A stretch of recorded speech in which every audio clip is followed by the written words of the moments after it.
বেশি বুঝলে আসলে সমস্যা হয়। বাংলাদেশ টিম ম্যানেজমেন্ট 100% আমি শিওর, এবং বাংলাদেশ ক্রিকেট বোর্ডের যারা আসলে খেলাটা বোঝে, নীতি নির্ধারণের জায়গা রয়েছে, তারাও আমার সাথে একমত হবে যে বাংলাদেশ টিম ম্যানেজমেন্ট এখানে যে সিদ্ধান্ত নিয়েছে না, এটা অতি বোঝার কারণে। তিনটা কারণে বাংলাদেশের আজকের আফসোস হইতেছে, আফসোস, কষ্ট হচ্ছে। এই যে রিগ্রেটের পেছনে তিনটা কারণ। তার এক নাম্বার কারণটা হচ্ছে why you don't allow your fourth pacer in the 11। আপনি আপনার চতুর্থ পেসারকে কি কারণে একাদশে খেলালেন না, পরিকল্পনায় রাখলেন না? ডেফিনেটলি এটা ইম্পর্টেন্ট। এখন অনেকেই অনেক ধরনের আলোচনা করার চেষ্টা করবেন যে অস্ট্রেলীয় পেসাররা এইভাবে উইকেট পেয়েছে, ওভাবে উইকেট পেয়েছে। হ্যাঁ, বাংলাদেশের ব্যাটাররা আসলে ভুল ভাল করেই হচ্ছে আউট হয়ে গেছে, চতুর্থ পেসার খেলেও আসলে কোনো লাভ হইতো না। তিন পেসার যদি অস্ট্রেলিয়ার 8 উইকেট নিতে পারে, যেখানটায় একলা একলা শরীফুল 6টা নিয়েছে, সেখানটায় আরেকজন যদি থাকতো, বাকি 3 জনের উপরে, বাকি 2 জনের উপরে লোডটা কমতো কিনা। বাংলাদেশের এই 3 জন পেসারকে টানা মানে হচ্ছে 40-41 ওভারের মধ্যে এরাই 35-36 ওভার করছে। দেখতে দেখতে একটা সময় ক্যামেরন গ্রিনরা মুখস্থ করে ফেলেছে কার বলটা কোন দিকে যাবে, কিভাবে খেলতে হবে। বাংলাদেশ ওই ভ্যারিয়েশনের কথা চিন্তা করে নেই, জানে এটা ডারউইন না, দিস ইজ ম্যাকাই। এবং এটাও জানে যে শুরু থেকে বলা হচ্ছে যে কন্ডিশন এখানকার অনেকটা এমন হবে, যেটা হচ্ছে গ্যাবার উইকেটের পুনরাবৃত্তি হবে, পেস বোলাররা সুবিধা পাবে।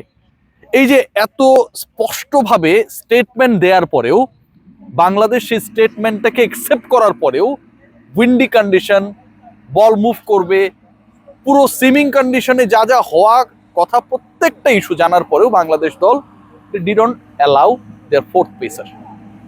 চতুর্থ পেসার কে হবে সেটার জন্য যদি নাম গুরুত্বপূর্ণ হয়, যে নাহিদ রানা হইলে খেলাবো, ইবাদত হইলে খেলাবো না, খালেদ হইলে খেলাবো না, তাহলে ভাই আপনাদেরকে, আমার কাছে মনে হয়, ডিসিশন মেকিং এর ওই জায়গা থেকে রিটায়ারমেন্টে যাওয়া দরকার। শরীফুল আজকে 6 উইকেট পাবে কেউ জানতো? হাসান আগের টেস্টে 6 উইকেট পাবে, ম্যাচে 9 উইকেট পাবে কেউ জানতো? মেহেদী হাসান মিরাজ 5টা পাবে, স্পিনার, ওখানটায় কাজে লেগেছিল, কেউ জানতো? আপনি আগে থেকেই যদি মনে করেন যে নাহিদ রানা থাকলে ঠিক ছিল, অমুক থাকলে ঠিক ছিল না, তমুক থাকলে ঠিক না, এই যে চিন্তা ভাবনা, এই যে চিন্তার দাসত্ব, বন্ধাত্ব বাংলাদেশ দলকে ডুবিয়েছে। বাংলাদেশ চতুর্থ পেসার নিয়ে স্ট্রাগল করেছে, অন্তত এন্ড অফ দ্য ডেতে, যখন 8 উইকেট পড়ে যাবার পরও, 146-47 8 উইকেট পড়ে যাওয়ার পরও তারা অল আউট হলো না। আরেকজন পেসার থাকলে বাংলাদেশ এটা করতে পারত। পয়েন্ট নাম্বার 2, এটা গুরুত্বপূর্ণ, বাংলাদেশের এই ধরাটা খাইলো কোথায়? দেখুন, একটা দলের যদি টপ 6 ব্যাটার, সাদমান, তামিম, তারপরে মুমিনুল, তারপরে শান্ত, মুশফিক, লিটন, এই যে 6 জন ব্যাটার, 6 জন ব্যাটারের হিসাব করলাম, এই 6 জন ব্যাটারের মধ্যে 4 জনই কোনো রান করে নাই ভাই।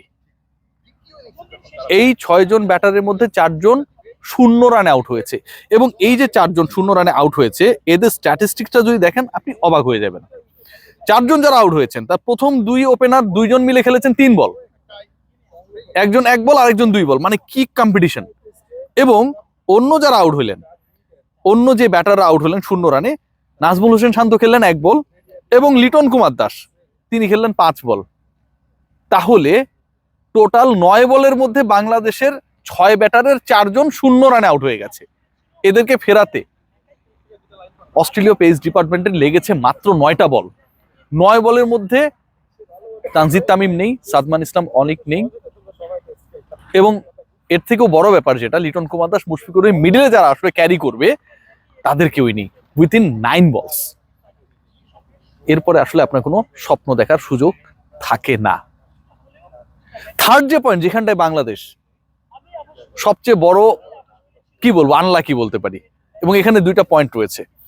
1 নম্বর পয়েন্ট যেটা, যে নাজমুল হোসেন শান্ত বেশিক্ষণ টিকতে পারেন, আউট হয়ে গেছেন শুরুতেই। আম্পায়ার ডিসিশনটা পক্ষে গেলে হয়তো ভিন্ন কিছু হতে পারতো, হয়তো একটা প্রান্ত আগলাতে পারতেন। আগের টেস্টে 84 করেছিলেন, মাথায় রাখতে হবে। সো শান্তর যে চলে যাওয়া, শান্তর যে আনলাকিলি আউট হয়ে যাওয়া, আমার কাছে মনে হয় এটা একটা সেটব্যাক। এবং এর থেকে বড় সেটব্যাক যেটা, সেটা হচ্ছে বাংলাদেশ দল আজকে টসে হেরেছে। আগের ম্যাচেও বাংলাদেশ টসে হেরেছিল, আগের ম্যাচেও বাংলাদেশ আন্ডার প্রেসার ছিল। 23 বছর পর অস্ট্রেলিয়া সফরে এসেছে একটা দল আন্ডার প্রেসার। তারা 9 উইকেটে হারিয়ে দিয়েছিল, কেন জানেন? কারণ ওই যে শুরুতে বোলিং ইনিংসের মোমেন্টাম, টস হারার পরেও বাংলাদেশ বল করার সুবর্ণ সুযোগটা পেয়েছিল, আজকে যেই সুযোগ অস্ট্রেলিয়া দেয় নাই।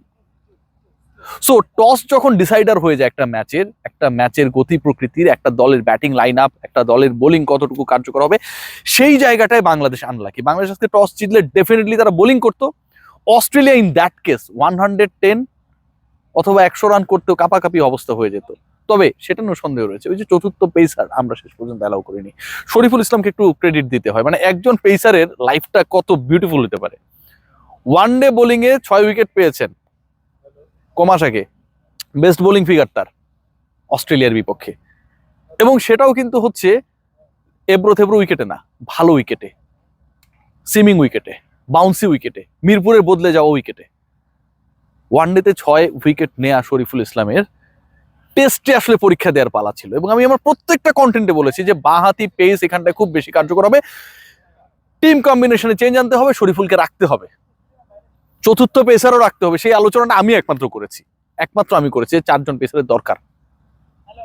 বাংলাদেশ আজকে যে উইকেটগুলো নিয়েছে 7টা উইকেট পেসাররা নিয়েছে। অস্ট্রেলিয়া কি করেছে আপনারা সবাই জানেন। সো ফোর্থ পেসার বাংলাদেশ খেলায়নি, কিন্তু শরীফুল খেলেছে ইবাদতের জায়গায়, এবং শরীফুল আজকে আগুন ঝরিয়েছে।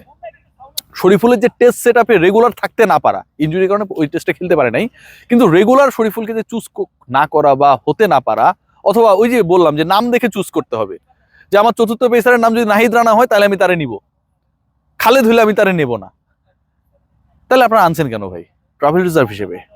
এই যে টেন্ডেন্সি না বাংলাদেশের বেস্ট ক্রিকেটারদের বেস্ট পারফরমেন্সটাকে অনেক সময় বের করতে আনতে পারে না। সো ওভারঅল যদি ডিসকাশন করি, 3টা পয়েন্টে আসলে বাংলাদেশ ধরাটা খেয়েছে। 1 নম্বর পয়েন্ট, আজকে বাংলাদেশ চতুর্থ পেসার খেলায় নাই, সেক্ষেত্রে অস্ট্রেলিয়াকে হয়তো আমরা আরেকটু আগে, যেটা এখন 100 রানের লিড সেটা হয়তো 60 হইতো, এই মাঠে 40 রানের লিড কম হওয়া অনেক কিছু। বাংলাদেশের ব্যাটিংটা খুবই বাজে হয়েছে। 6 জন প্রপার ব্যাটারের, মেহেদী হাসান মিরাজকে আমি হিসাবের বাইরে রেখেছি, 4 জনই শূন্যতে ফিরে গেছে, এবং এই 4 জন যে শূন্যতে ফিরে গেছে তারা মাত্র এক্সিস্ট করেছেন 9 বল। বাংলাদেশের ব্যাটিং ইনিংসে হাইয়েস্ট রান এসেছে শরীফুলের ব্যাট থেকে, বোলিং এর মতো।